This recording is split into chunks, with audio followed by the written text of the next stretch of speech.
Hello, friends. Today we're going to read a story called Gingerbread Christmas. Now, on Monday, we read about the gingerbread man. Excuse me. On Tuesday, we read about the gingerbread girl. Today, we're going to read about Gingerbread Christmas.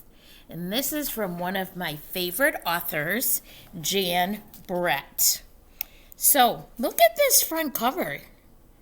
Looks kind of interesting, doesn't it? Then remember on the back, sometimes it gives us a hint of what might be in the story. Can you see those snowmen? All right, let's go ahead and get started. Oh, yes, I wanted to show you this picture behind me. That is a picture that my Aunt Evie gave me, and she was a school teacher. Excuse me. And when she passed away, the family gave it to me, and I just love it, and I have it in my classroom. So I'm not often sitting in this position to read stories, so I wanted to show it to you. So, Jan Brett, Gingerbread Christmas. And here's her title page.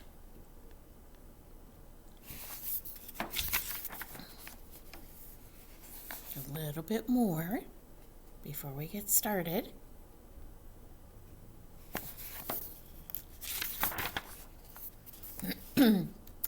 Everyone in the village was talking about the Christmas festival. Maddie told the gingerbread baby, "I can sing in my gingerbread band," the gingerbread baby sang out. Maddie laughed, "But you don't have a band." Then Maddie had an idea. "Gingerbread baby, practice your best song. I think I can help." And he hurried off to fetch the old cookbook. Now, hopefully you can see these pictures well. Gingerbread baby is hanging by the fireplace when I get to that side. Do you see gingerbread baby? Right there. So we have Maddie and we have gingerbread baby so far. In no time, they mixed the ingredients, rolled out the dough, and popped the gingerbread in the oven. Making sure I didn't miss a page. Bake a full 8 minutes, the cookbook said. Do not peek. That means don't open the oven. Tick, tock, tick. 6 minutes went by. Maddie peeked. Out of the oven came musical instruments, all made of gingerbread.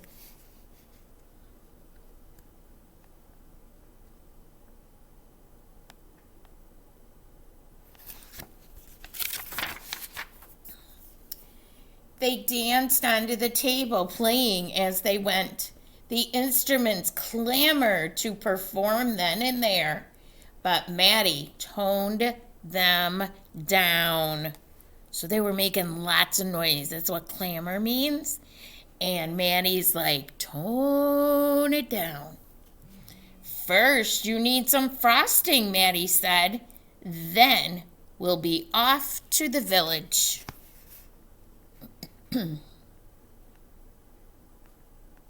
They look pretty real for cookies, don't they? Yummy, yummy. The gingerbread baby was first in line, practicing his singing as he went. Do, re, mi. Then came the gingerbread band, a violin, cello, double bass, French horn, clarinet, and trumpet, tooting and zooming to the beat of the big bass drum. They bounced along playing a march, with the gingerbread baby leading the way. Now, if you remember the story of the gingerbread boy, you remember the sneaky fox?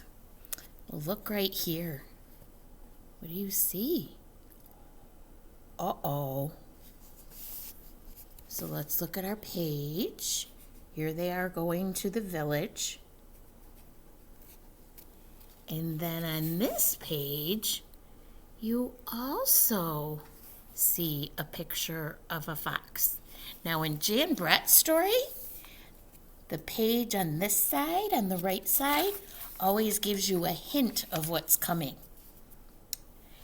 Down in the village, the gingerbread baby and all the gingerbread instruments strutted on stage and began to play. That means they kind of walk like this, like they were hot stuff. The villagers appeared from up the street, down the street, and out their doors. The wild animals peered through the trees. That means they were looking. So here's the fox, and a bear has joined them. And here's the villagers listening. And here they are performing back there. Lots and lots of illustration in Jan Brett books. They're really awesome. Look at those instruments playing a tune, a boy sang out. And a sappy one at that, a girl said, tapping her foot. The gingerbread band played so sweetly that everyone just had to dance. So if you look on both pages, there's people that are dancing.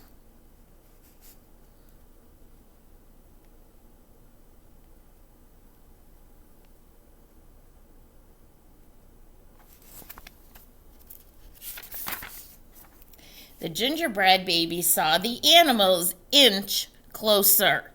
So the animals are getting closer and closer and closer. Uh-oh. Aha, he thought. I have just the music for them. And he struck up the wild animal waltz. The instruments played faster and faster. No one was left standing still. So even the animals started dancing. Do you see that? Nope. Trying to get all the picture on the screen. Kind of tricky.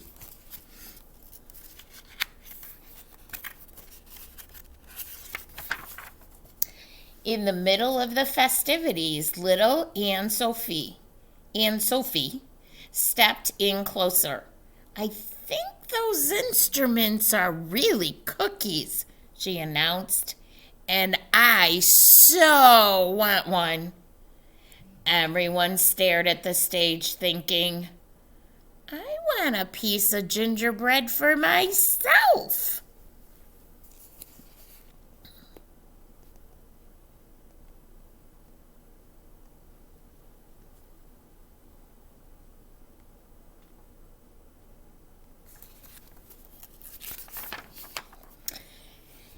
To distance them, the gingerbread baby began singing a beautiful song.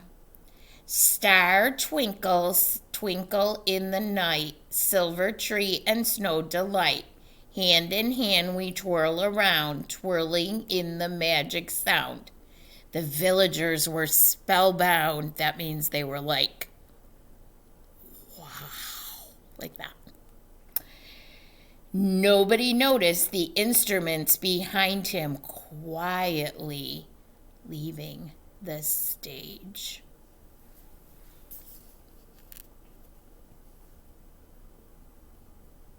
So there he is singing his great song.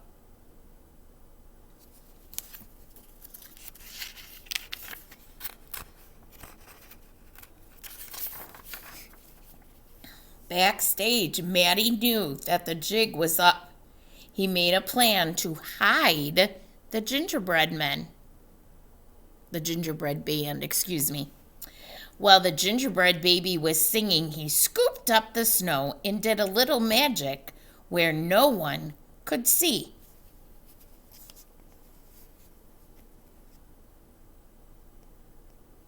Smart Maddie, huh? Absolutely. When the gingerbread baby saw that the gingerbread instruments were safe, he changed his tune. I am the gingerbread baby. Just try to catch me. Look all around, but you'll never guess where I'll be. And he did a backflip off the stage where Maddie was waiting.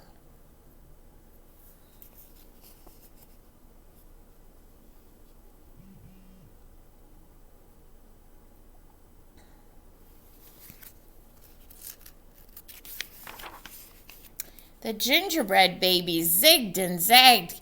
Catch him, a boy yelled. We want that rascally baby, a girl called out. He was headed toward the big Christmas tree when he disappeared.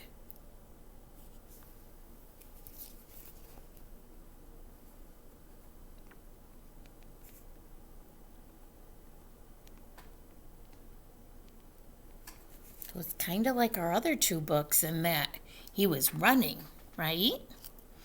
Let's see what happens. The villagers looked and looked, but the gingerbread baby had vanished into thin air. Means he was gone.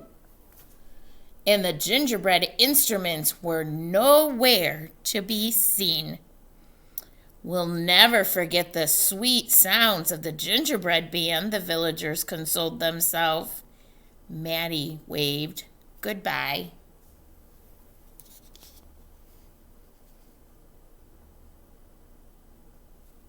Do you remember this picture back here?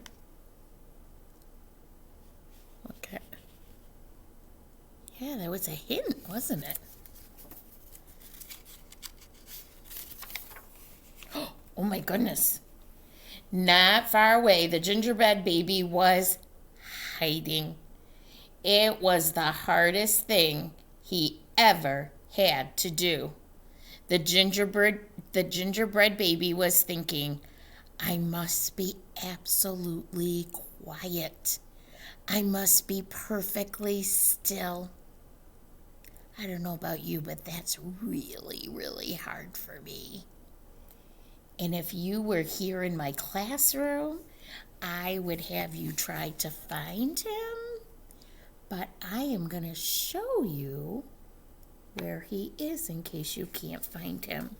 He is right up here above the dog. That's a pretty big tree, isn't it? And if Sophie heard a tiny voice singing after everyone had gone home, she never told anyone.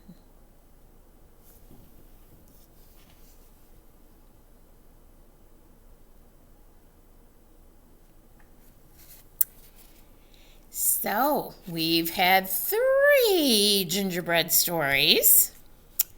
You'll have to get on again tomorrow to see what else I found. I have 2 more days of gingerbread. We'll see what they are. But for now, I'm going to say bye-bye.